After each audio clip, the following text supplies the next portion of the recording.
Okay, welcome back. This part of the lecture is really just an example of stakeholder management. So I was working on a project called Electronic Flight Bag. So as aircrew, we used to carry around 80-pound flight bags with aircrew publications, right? How do I fly an approach or departure at Chicago O'Hare or Scott Air Force Base or Frankfurt? Main International Airport, right? And so the flight pubs always updated 80 pounds each. You came around. Somebody said, hey, let's turn those into tablets, right? Just on a tablet, have these electronic flight bags. No more wasting paper. Yay, good idea. So when I started the project, people didn't even understand stakeholders. So the very first thing I did was to just simply use the definitions. You saw those in the previous lecture. Nothing's changed. I was just telling people, I was orienting them to my way of thinking so that we could understand each other. Then, in addition to stakeholders, I identified key stakeholders. I saw those as decision makers or anyone significantly impacted or can significantly influence my project. And I would focus on, I listed all stakeholders, but I would focus on the key stakeholders. Now, there are stakeholder groups. Remember, there are internal, we talked about, or external. So I was considering them. AMC is Air Mobility Command. That's who I was doing this for at the time. And this was something, not for the test or anything, but just gee whiz.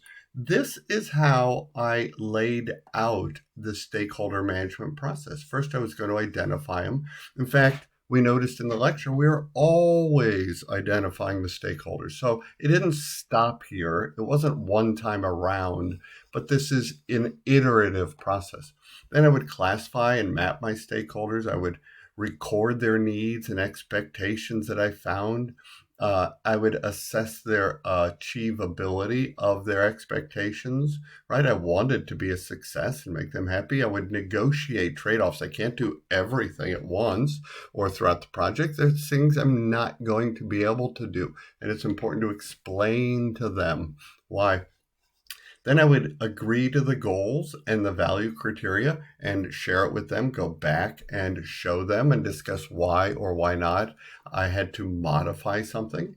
I would implement my actions to engage stakeholders and continuously review the status and do this iteration over again, just to let my team know the process that I was working under. So the stakeholder analysis was something I was informing my team that I would take these key people and do this process with them. And we could do this analysis approach in various different ways, right? And we talked about the grid model. And I didn't use the term grid model. I just called it a 4-quadrant analysis. Notice here's a quad, here's a quad, here's a quad, here's a quad. And so notice I put it in terms of low impact to high and supportive to disruptive were the terms I used. You're a project manager. Use any terms you want.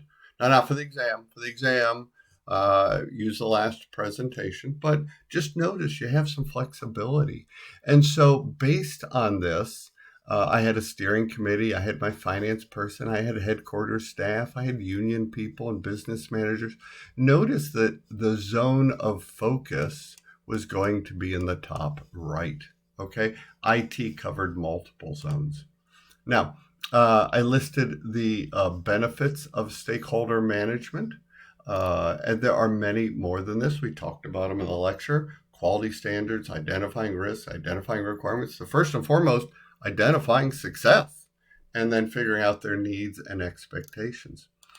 Uh, the stakeholder matrix or register, as we called it in the lecture, that's really the term for it, stakeholder register. This was, I was just trying to give them an example of what it might look like. There was a better one in the lecture. We talked about the power and interest grid in the lecture. And remember this, if somebody fell here, I was to keep them satisfied. Here I was going to monitor them. Here I was going to manage them. And here I was going to keep them informed. So you can see these stakeholder tools being used in a real world Air Force project at the headquarters. They didn't quite understand it, so I used this slide. I said, look, consider World War II and the Battle of the Bulge. And there was a colonel there called Anthony McAuliffe, right? George Marshall was the leader at the Pentagon at the time. Patton was one of the generals fighting over there in Germany. Coca-Cola, the troops loved, and another fellow named Frank Savage. These are all stakeholders, right? Coke was part of that battle. Patton was part of that battle. George Marshall was back in the Pentagon working the strings. Anthony McAuliffe was the colonel that stymied the Germans and created that bulge that gave us time to regroup. Right? Very interesting. I was trying to show them how it might work. This is the actual grid that we then plotted.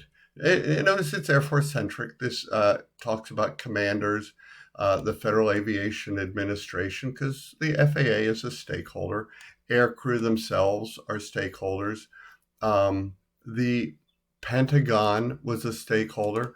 Other major commands is what that stood for. And these are just branches of the headquarters staff, right? DISA, an outside agency, but a stakeholder as well in this project. Kind of interesting, doesn't really matter, but you can just show it's a real world plot of stakeholders. Then I did something Air Force like, right? I put it in terms of a target. And you could see my key stakeholders, not all stakeholders, but the key ones around the edge.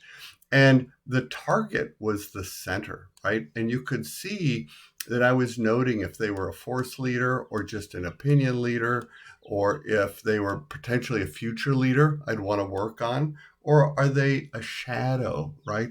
And where were they at, right? So Air Force AFSPC, I considered an opinion leader, and they were here in the target, not really tracking. And notice some of them I would want to manage carefully, right? And I could use other symbols to do that, all right? Not really something I have to do. What I'm trying to say is, as a project manager, supervisor, think outside the box, have fun with it. How am I going to, and notice if they're in the center, they are active, right? So these are active. AFPC, not that active. Air Force, FSA, I forget what that agency was, not very active, right?